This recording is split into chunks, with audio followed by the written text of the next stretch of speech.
계엄이 일어나고 특히 부산 지역 시의원들이 망발을 좀 많이 했습니다. 요 기장군에 있는 박종철 국민의힘 시의원인데요. 이 의원이 12월 3일 날 이렇게 했습니다. 적극 지지와 공감을 표한다. 그리고 상경 동참하겠다. 당원 동지 여러분의 적극 동참 바랍니다. 책임당원 박종철 의원. 이게 계엄이 발표되고 바로 직후에 밴드에 이렇게 올렸습니다. 그리고 12월 4일 뭐라고 올렸냐면 모든 것이 일상으로 돌아가게 되었습니다. 6시간 만에 해프닝으로 끝났다. 각자 도생은 자멸입니다. 함께 모아서 대응하자 이런 뜻이라고 봅니다. 이게 12월 4일 오전 7시 53분 네이버 밴드에도 올랐습니다. 그리고 정책수 국민의힘은 비례대표 의원인데요. 12월 12일 이제 325회 정례입니다. 이제 2024년 마지막 회기라고 할 수 있는데요. 시의원들이 5분 발언과 시정 질의를 하거든요. 본회의 때. 근데 5분 발언은 5분만 하면 딱 마이크가 끊깁니다. 근데 윤석열 그 12월 10일 담화 아시죠? 발표했던 거. 그걸 끝까지 다 읽어 내려갑니다. 마이크가 끊겼는데도. 최동석 국민의힘은 이제 탄압 가결이 되었을 때입니다. 뭐라고 했냐면 목숨이 붙어있는 사슴의 생사를 뜯어먹는 사악한 하이에나 무려 말벌이 꿀벌을 초토화시키는 동물의 왕국 TV를 보고 있는 듯하다 라는 것을 올렸습니다. 페이스북에. 비판 여론에 대한 최도석 시의원의 대응은 동물 소개를 본 것이라고 하고 사과는 하지 않았습니다. 그러면서 신문과 TV를 보지 않는다는 또 이상한 해괴망측한 이야기를 했고요. 국민의힘 남구지역 부산 시의원들은 박수영 남구지역 국민의힘 의원입니다. 마은혁 헌법재판관 후보 임명을 반대하는 단식 농성을 진행했고요. 여기에 동조하는 단식을 이제 시의회에서 했는데요. 그런데 할 때는 그 자리에 있었는데 그거 진행되고 또 이 사람들이 단식을 하는지 농성을 하는지 전혀 알 수 없었습니다. 예, 보도도 없었고요. 비판 여론에 대한 시의원의 대응은 사과는 없었습니다. 그리고 단식을 어느 정도 했는지도 알려지지 않았습니다. 예, 그 다음에 이제 부산시장 박형준 시장은 한번 보면 12월 6일입니다. 국민의힘 소속 강력단체장 긴급회의가 열렸습니다. 예, 12명 가운데 8명이 참석했고요. 그러니까 탄핵 체포를 중단하고 탄핵소추안 재결을 요구하는 입장문을 발표합니다. 이때 이제 대통령은 물러나라 했는데 박형준 시장은 참석은 하지 않았지만 입장문에 이름은 올립니다. 예, 그리고 1월 5일 일요진단 라이브에 출연해서 뭐라고 했냐면 체포해서 구속 수사하는 것은 적절하지 않다라는 발언을 합니다. 그리고 입법 권력이 가임 행사해왔고 그 대통령은 계엄이라는 충격적인 행태로 사용하는 권력 게임으로 나타나면서 정치와 국가 민주주의를 어렵게 만들었다. 이게 어렵게 만든 게 아니고 파괴한 건데 하여튼 과잉 입법 권력이라는 그 입장을 내놓았습니다. 예, 박수영 국민의힘 남구 의원은 뭐 다들 아시는 것처럼 민원의 날 행사에서 찾아간 시민들에 대해서 오히려 적반하장으로 고발을 하고 경찰도 부르고 이렇게 했었죠. 예, 그래서 한 공무원에 대해서 남구청 공무원에 대해서 중징계 의결 요구서를 부산시에 회부를 하기로 했고요. 감사팀은 뭐 감봉 1개월 통보를 하는 12월 7일 그러니까 탄핵이 불발됐던 12월 7일 국회 탄핵안 표결에 불참한 의원은 부산 지역 국회의원이 18명인데 17명이 국민의힘입니다. 예, 그래서 이 17명이 모두 국회 표결에 불참했습니다. 그러니까 뭐 계엄과 내란을 두둔하고 동조했다고 봐도 과언이 아니라고 볼 수 있습니다. 여기에 표시는 안 했는데 전원석 의원이 탄핵돼야 된다라고 이제 5번 발언할 때 국민의힘이 시의회에서 다 퇴장하는 일도 있었습니다. 그러면서 왜 정치적인 걸 시에 갖고 와서 하냐 이래 했는데 그러고 나서 정책수 의원은 윤석열 담화를 그대로 다 읽어가는 그런 이상한 일도 있었습니다. 박형준 시장이 도시브랜드 리뉴얼 사업 이름으로 상징물을 변경했고 슬로건도 바꿨습니다. 다이나믹 부산이 슬로건입니다. 갈매기고에 파란 거 이거 흰 거 이거는 파도고요. 바다. 그 다음 이렇게 돼 있는 거 있잖아요. 구름처럼 돼. 이게 5, 6도입니다. 이랬던 것이 이렇게 밑으로 이렇게 바뀝니다. 요 보면 저 분홍색 B 같은 거 보이죠? BS랍니다. 부산. 그리고 보시면 부산 이즈 굿입니다. 부산 이즈 굿이 다이내믹 부산에서 부산 이즈 굿으로 바뀌었습니다. 그 뭐 여러 가지 문제가 있는데 대표적인 문제를 말씀드리면 외국 기업 브랜드를 표절한 부산시 상징물입니다. 요 보시는 것처럼 코인 회사 브라이트 유니언과 보시면 거의 비슷하죠. 예. 근데 아까 그 영어 상징물이 BS를 했잖아요. 영어 교육을 오래 받거나 외국에 살다 온 사람은 BS는 불시의 약자입니다. 불시는 알죠? 요 가운데 손가락 드는 거 그거 약자란 말입니다. 그래서 보통 외국인들이 BS를 놓으면 그렇게 불시의 약자로 본다는 겁니다. 그리고 부산 이즈 뭐뭐 이즈 굿 하면 우리는 굿이 좋은 의미로 들리잖아요. 근데 이게 좋은 뜻이 아닙니다. 그냥 그저 그래 이런 뜻입니다. 그런데 요거 바꿀 때 어떤 일이 벌어지냐면 도시 브랜드 변경을 위해서 사전 적정성 조사를 해요. 근데 슬로건을 바꾸겠습니까? 상징물을 바꾸겠습니다. 물어보는 게 아니고 도시 브랜드 변화가 필요합니까? 아닙니까를 1000명한테 물어보는 거예요. 근데 그 중에 71%가 찬성을 했어요. 그러니까 시민들 326만인데 한 30만 명의 대표성을 1000명한테 물어서 도시 브랜드를 바꾸는데 찬성한 거지 도시 브랜드의 상징물과 슬로건이 구체적으로 표현되지 않았습니다. 또 세계의 상징물을 올리거든요. 그래서 6만 명이 참여합니다. 근데 스티커 설문조사를 합니다. 23,000명은 스티커, 온라인 조사 37,000명, 그리고 부산 사람들은 50.3%뿐이 참석 안 해요. 그런데 60대 이상은 참여도 또 못하겠습니다. 그래서 사실은 어르신들이 좀 성을 많이 내주셔야 되는데 절차상 문제는 뭐냐면 이게 상징물하고 슬로건은 조례사항입니다.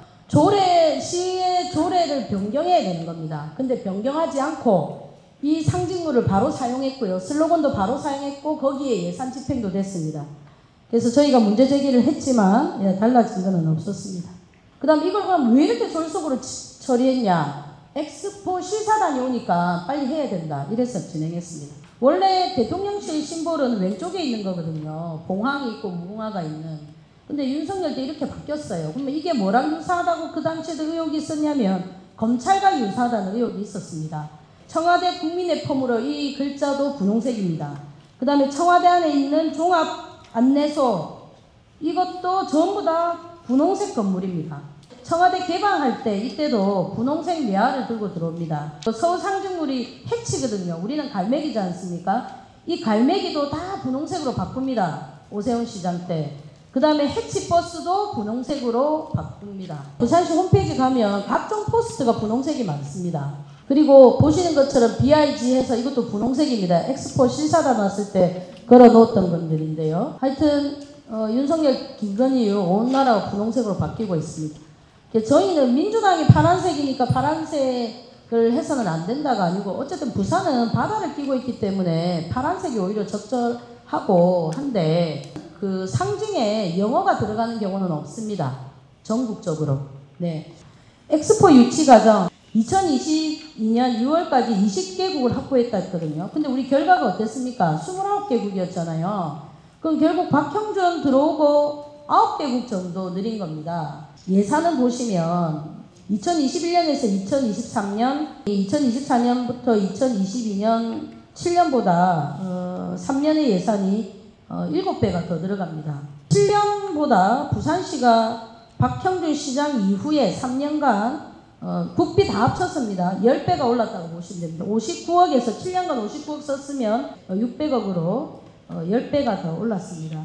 그런데 요 실패하고 나서 박형준 시장이 언급을 한번 보시면 유치 전에 나선 게 늦었고 오일머니를 앞세운 경쟁국 유치활동에 대응이 쉽지 않았고 사우디 물량 공세에 BIE의 관리가 미흡했다라고 하면서 전 정권과 사우디와 BIE의 책임을 돌렸습니다. 그리고 원래 작년 말에 엑스포 백서가 나오기로 했거든요. 안 나왔거든요. 근데 6월 말에 곧 나온다는데 아직은 안 나오고 있습니다. 풀리지 않는 의혹을 보시면 김건희가 디자인한 키링을 부산이즈 레디 국내용 홍보용으로 사용했습니다. 1만 개 구입했거든요. 3,300만 원 들여서. 근데 대통령실은 몇 개를 사서 누구한테 줬는지 비공개했습니다. 요런 거 기념품 주기 위해서는 심의위원회가 열리거든요. 거기에서 한 번도 논의되지 않은 박형준 시장 부인이 운영했고 지금은 아들이 운영하고 있는 조형 갤러리 한때 전속 화가였던 박서보 씨라고 있습니다. 돌아가셨습니다. 박서보 씨의 그림이 들어가 있는 접시가 홍보물로 들어갑니다. 그래서 400개고요. 한 개당 11만 원이고 1000개 사서 4,444만 원의 세금이 들어갔는데 이 또한 어디에 누구한테 줬는지는 확인할 수 없다고 합니다.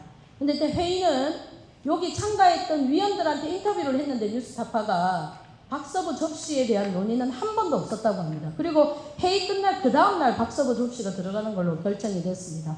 유치활동 홍보활동 용역비가 76억입니다. 근데 규모만 파악하지 세부 상세 내용은 비공개입니다. 보통 엑스포를 유치하려면 외국 언론에 더 홍보를 많이 해야 될 것 같잖아요. 외국에. 근데 한국 언론에 훨씬 돈을 많이 쓰고요. 그럼 언론에 돈을 주고 엑스포 유치해야 된다, 엑스포 유치할 수 있다 이런 칼럼을 쓰는 거를 거래가 했다는 게 뉴스타파를 보면 잘 나옵니다. 그리고 그거를 확인하는 부산시 공문도 확인됐고요. 이 기대가 국가지질공원입니다. 그리고 58만 평의 땅입니다. 근데 여기에 60% 이상을 예술공원으로 만든다고 합니다. 근데 예술공원이라면 좀 어떻습니까? 뭔가 좋은 게 들어올 것 같잖아요. 근데 그냥 난개발이라고 보시면 됩니다. 영역을 3개 나누고요. 5, 6도 아트센터, 갤러리 숲, 그 다음에 국제아트센터. 국제아트센터에 뭐가 들어오냐면 뽕피그도 들어옵니다. 그럼 이기대 예술공원에 아까 말했죠. 이기대 공원 훼손을 60%하고 여기 예산 부산 12만 4천억입니다. 12만. 그럼 운영비는 얼마냐? 그건 알 수 없습니다. 일단 국비 사업도 아니고 민자 사업도 아닙니다. 그럼 그 중에 한 섹터인 국제아트센터에 뽕피드 미술관이 들어오는데 1,100억 원의 건립비예요. 매년 운영비가 125억 원.